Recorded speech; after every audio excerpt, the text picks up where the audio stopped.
This is News Hour reaching you live from our Lagos studio. In the headlines, NCDMB announces remarkable growth in local oil and gas operators. Governor Sanwo-Olu inaugurates new cabinet members for energy and infrastructure. CBN, TCN and distribution companies collaborate on 53 power projects worth 122 billion naira. World Bank president calls for largest replenishment in history. EU nears consensus on AI regulations.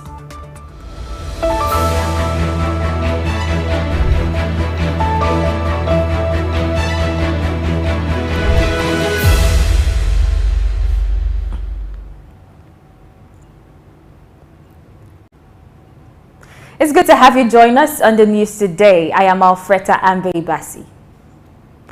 In a noteworthy revelation at the ongoing Practical Nigerian Content Forum in Bayelsa State, the Nigerian Content Development and Monitoring Board, NCDMB, disclosed the substantial growth in the number of local oil and gas operators. According to Engineer Simbi Wabote, the Executive Secretary of NCDMB, the figure surged from 53 operators in 2018 to 114 in 2023, based on data from the Nigerian Oil and Gas Industry Content Joint Qualification System. This positive trend reflects a commendable achievement, aligning with the agency's strategic roadmap to enhance indigenous participation in the sector. During the forum, additional strides in the industry were highlighted, including the development of 8 industrial parks aimed at supporting the manufacturing and assembly of equipment and materials. Notably, the Nigerian Oil and Gas Park scheme in Bayelsa State and a similar park in Odukbani, Cross River State are set for commissioning in the first half of 2024. Wabote emphasized that these advancements contribute to the fulfillment of Nigerian Content's 10-year strategic roadmap, with the agency having completed 83% of the total 96 initiatives. In Lagos State, Governor Babajide Sanwo-Olu has inaugurated 2 new members into the Executive Cabinet on Wednesday. Abiodun Ogunleye was appointed as the Commissioner for Energy and Mineral Resources and Olufemi Daramola as a Special Advisor on Infrastructure. During the swearing-in ceremony at the ESCO Chamber in Lagos House, Ikeja, the governor emphasized the need for the new cabinet members to promptly embark on their duties and elevate their responsibilities to meet the expectations of the residents of Lagos. Governor Sanwo-Olu highlighted the careful selection process for the new executive members, expressing confidence in their ability to add significant value to the administration, and underscored the exemplary qualities of Olufemi Daramola, noting the latter's tenacity and commitment in previous roles. Sanwo-Olu pointed out that Daramola's elevation from a former permanent secretary to special advisor exemplifies a merit-based approach in the Lagos State Executive Council. In a significant stride towards enhancing Nigeria's power infrastructure, the Central Bank of Nigeria, CBN, in collaboration with the Transmission Company of Nigeria, TCN, and power distribution companies, is set to complete 53 power projects valued at 122 billion naira by May of the coming year. The project, distributed across the nation, aimed to add over 1,000 megawatts to TCN's wheeling capacity. TCN's program coordinator for the project, Matthew Ajibade, assured that the initiatives are actively progressing, refuting speculations of abandonment, and highlighted their commitment to overcoming challenges for successful implementation. During a tour of projects, Ajibade emphasized the collaborative efforts between TCN's Project Management Office, field engineers, and the technical teams of distribution companies.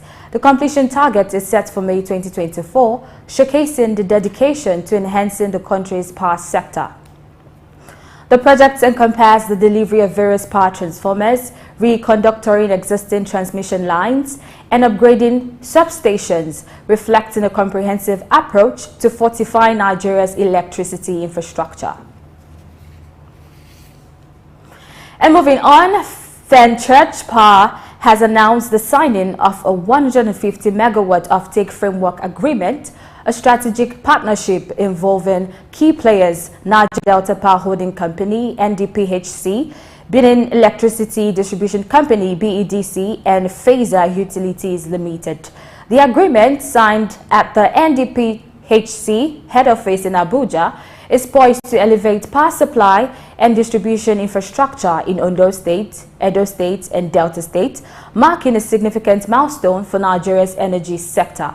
This collaboration focuses on reinforcing the last-mile distribution network, ensuring efficient power supply from NDPHC's Ogorode Independent Power Project to BEDC's customers, targeting implementation in the second quarter of 2024.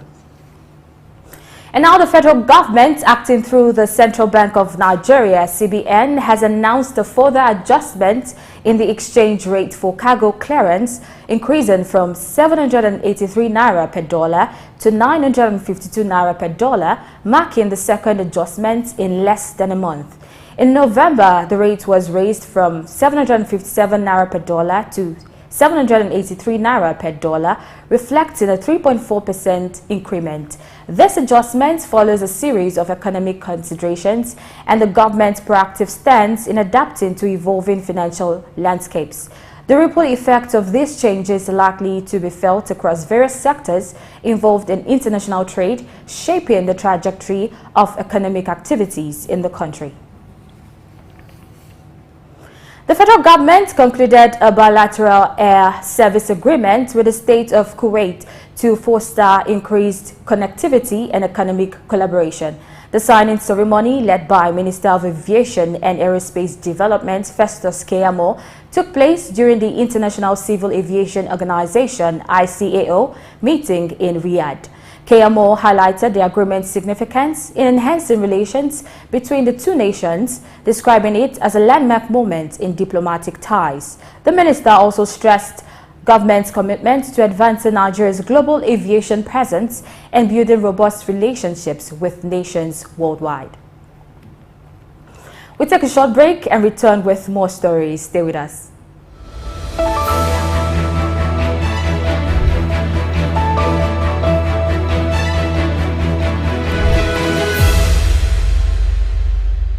My name is Olatunji Shoti Miri. I'm a performing artist and, television radio presenter and a university lecturer, Unilag. Keep watching Sook News. Hello everyone, my name is Kenny Black, Africa's finest music comedian, and you're watching Sook News. If you're not watching Sook News, I pity you, but keep watching Sook News. Hello everyone, my name is Timida Kolo and you're watching Sook News. Stay tuned. Hi, my name is Wisdom Oluwaseun Okoko, co-founder Orbit Africa Properties. I'm live at Sook News. Guys, keep watching Sook News for everything that concerns business, economy, politics, news. Sook News is your station.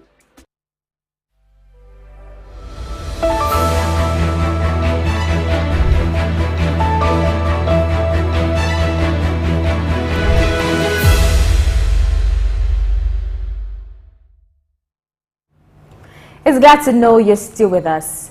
Now, away from Nigeria, we turn to Russia, where Russian lawmakers have officially set the date for the country's 2024 presidential election as March 17, potentially paving the way for President Vladimir Putin to secure a fifth term in office. The Federation Council, Russia's upper house of parliament, unanimously approved the decree outlining the election date, signaling the commencement of the election campaign.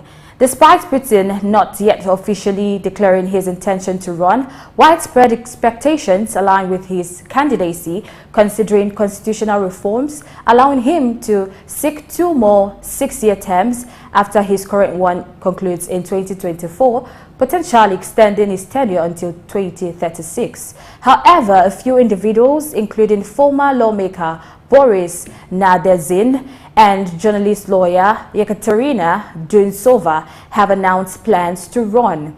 The upcoming election also introduces potential changes to the voting process, with the Central Election Commission considering online voting and a 3-day voting period in about 30 Russian regions.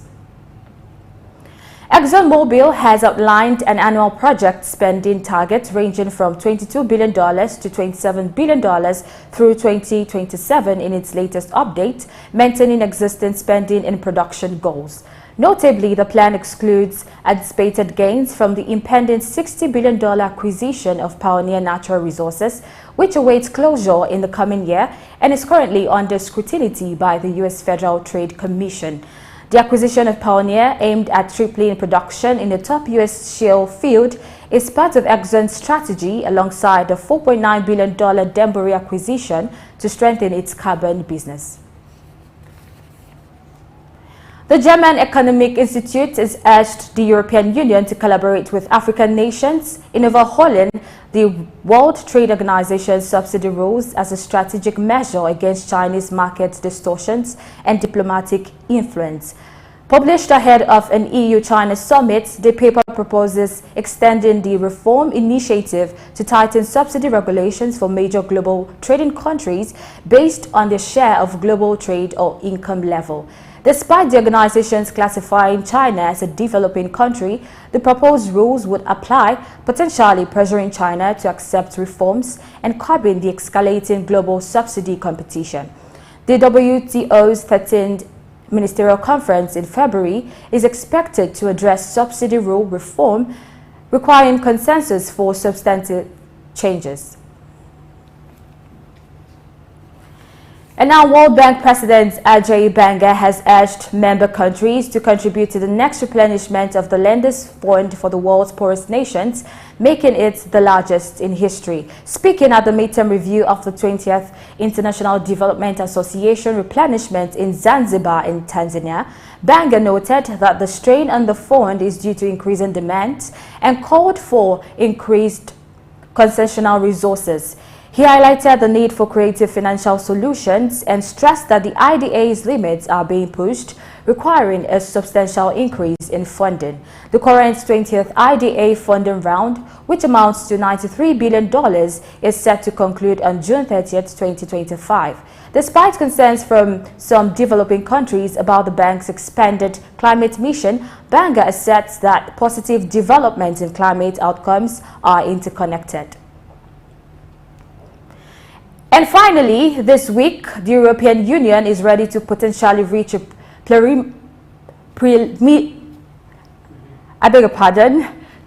preliminary consensus on pioneering regulations for artificial intelligence, unless disagreements surrounding the regulation of advanced AI models derail the process. According to reports, representatives from the European Commission, the European Parliament, and 27 member countries will convene to finalize the EU's proposed AI Act, which was initially introduced in 2021. The aim is to achieve a definitive agreement on the legislation by year-end, prompting a rush to reach a compromise before the upcoming meeting on December 6th. And that will be all for now on News Hour. Many thanks for watching. I am Alfreda Ambebasi.